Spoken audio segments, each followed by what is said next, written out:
Vamos a revisar temas internacionales. El número de fallecidos en la Franja de Gaza a causa de la agresión israelí aumentó a más de 41.800, Yanela. Así lo informó Pepe este sábado el Ministerio de Salud palestino en su más reciente actualización. Según el ente sanitario, el número de heridos supera los 96.900, donde niños y mujeres constituyen los grupos más afectados. Asimismo indicó que en las últimas horas las agresiones de las fuerzas de ocupación provocaron la muerte de al menos 23 pobladores y resultaron lesionados otros 66. De igual forma, los servicios de emergencia todavía no logran llegar a las numerosas víctimas y cadáveres atrapados en los escombros o dispersos en las vías, pues las fuerzas sionistas impiden el tránsito de las ambulancias y los equipos de defensa civil.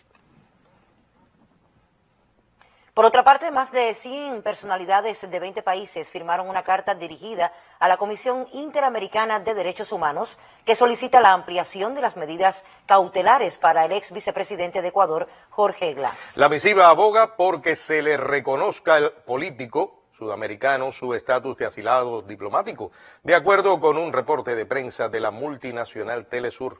Igualmente denuncia que el estado de salud del ex vicemandatario empeoró tras su detención. Entre los firmantes del texto figuran los expresidentes Rafael Correa de Ecuador, Evo Morales de Bolivia y Ernesto Samper de Colombia. Este 5 de octubre se cumplen 6 meses del secuestro de Glass por parte de las fuerzas policiales ecuatorianas, quienes irrumpieron en la Embajada de México en la nación sudamericana, donde se encontraba asilado el político de izquierda.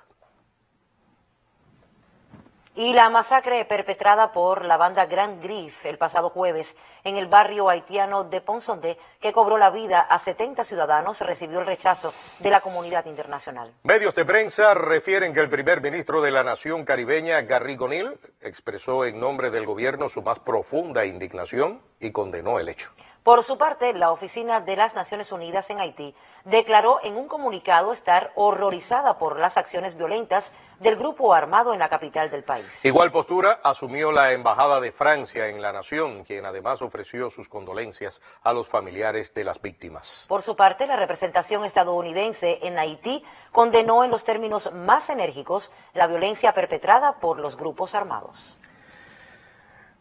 Continuamos con temas internacionales. La Organización Mundial de la Salud advirtió hoy sobre la crisis sanitaria, esta vez en el Líbano. El organismo lamentó la muerte de al menos 73 empleados del sector médico a causa de los continuos ataques perpetrados por el sionismo israelí. En su cuenta de X, la OMS, es decir, la Organización Mundial de la Salud, indicó que las fuerzas de Israel llevaron a cabo 34 agresiones contra instalaciones de atención médica. Estos ataques provocaron serias lesiones a más de 67 miembros de su personal médico. En tanto, la resistencia del Líbano exige al gobierno y a las instituciones de la ONU condenar la hostilidad contra los equipos de emergencia. De acuerdo con las cifras oficiales, el resultado de los crímenes israelíes en esta nación asciende a un saldo de 2.000 fallecidos y 10.000 heridos desde el inicio de la última escalada de violencia en octubre del pasado año 2023.